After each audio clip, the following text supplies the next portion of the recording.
పల్నాడు జిల్లా IT wing ఆధ్వర్యంలో Hyderabad temple bus stand సెంటర్లో కోటి సంతకాల కార్యక్రమం ఏదైతే జగన్మోహన్ రెడ్డి గారి ఆదేశాల మేరకు రాష్ట్రంలో ప్రతి గ్రామంలో కూడా మెడికల్ కాలేజీలకి సంఘీభావంగా ఏదైతే కార్యక్రమం తీసుకున్నారో ఆ కార్యక్రమాన్ని ఈరోజు ఇక్కడ పెద్ద ఎత్తున చేయటం పల్నాడు జిల్లా ఐటీ వింగ్ అందరికీ కూడా నేను పేరు పేరున కూడా ధన్యవాదాలు తెలియజేస్తా ఉన్నాను. ఎందుకంటే జగన్మోహన్ రెడ్డి గారు ముందు చూపుతోటి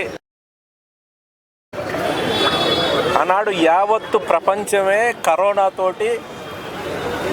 అల్లాడిపోతున్న టైంలో ఆంధ్ర రాష్ట్రంలో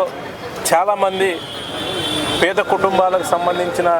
కుటుంబ యజమానులు కానివ్వండి, పిల్లలు కానివ్వండి, వైద్యం సకాలంలో అందక చాలామంది కూడా చనిపోయిన పరిస్థితి. రాబోయే రోజుల్లో ఇలాంటి విపత్తులు వచ్చినా కూడా ఎదుర్కోవాలనే ఆలోచనతోటి ముందు చూపుతోటి జగన్మోహన్ రెడ్డి గారు 17 మెడికల్ కాలేజీలు తీసుకొచ్చిన పరిస్థితి. ఎందుకంటే ఉమ్మడి ఆంధ్రప్రదేశ్లో కూడా స్వతంత్రం వచ్చిన దాకా మొన్నటి దాకా కూడా ఒక 12 మెడికల్ కాలేజీలు మాత్రమే ఉన్న పరిస్థితుల్లో ఈరోజు ఒకేసారి విభజన తర్వాత ఆంధ్ర రాష్ట్రానికి 17 మెడికల్ కాలేజీలు కేంద్ర ప్రభుత్వాన్ని ఒప్పించి తీసుకొచ్చేసి 1,00,000 కోట్ల రూపాయలు విలువయ్యే ఆస్తిని రాష్ట్ర ప్రజలకు సమకూర్చాలని ఒక ఆలోచన జగన్మోహన్ రెడ్డి గారు చేస్తే అబద్ధపు హామీలతోటి ఆంధ్ర రాష్ట్రంలో ఉండే పేద వర్గాలందరినీ మోసం చేసి అధికారంలోకి వచ్చిన ఈ కూటమి ప్రభుత్వం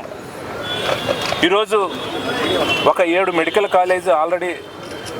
స్టార్ట్ అయినాయి, క్లాసులు జరుగుతూ ఉన్న పరిస్థితుల్లో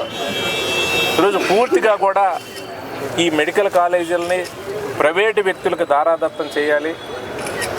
దాని అనుచరులకి దానికి సంబంధించిన వ్యక్తులకి అమ్మేయాలనే కార్యక్రమాన్ని